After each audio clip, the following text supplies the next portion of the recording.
നമസ്തേ, आप सभी को हमारे ചാനൽ पर ഹാർദിക് സ്വാഗതം. എല്ലാവർക്കും നമ്മുടെ ചാനലിലേക്ക് ഹൃദ്യമായ സ്വാഗതം. ഇന്ന് നമ്മൾ രീതികാലിൻ്റെ പ്രമുഖ വിശേഷതകളാണ് പഠിക്കാൻ പോകുന്നത്. ഒരു 5 വിശേഷതകളാണ് രീതികാലിന് ഉള്ളത്. അത് വളരെ ഈസി ആയിട്ട് നമുക്ക് പഠിച്ചെടുക്കാൻ സാധിക്കും.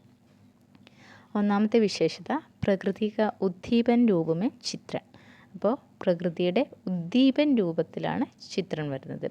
രീതികാലിൽ പ്രകൃതിയെ ഉദ്ദീപൻ രൂപത്തിലാണ് അവിടെ ചിത്രീകരിക്കുന്നത്. രണ്ടാമത്തെ വിശേഷതയായിട്ട് ബ്രജ് മിശ്രിത് അവധി ഭാഷാക്ക പ്രയോഗ.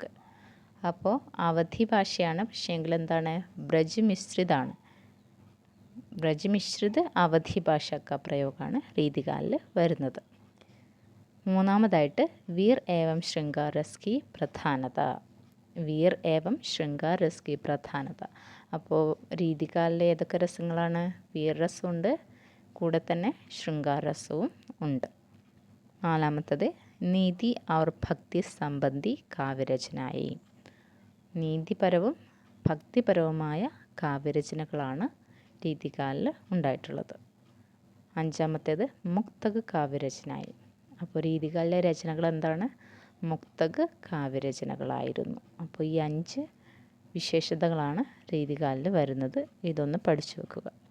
അടുത്ത വീഡിയോ കാണുന്നത് വരെ എല്ലാവർക്കും ധന്യവാദ്.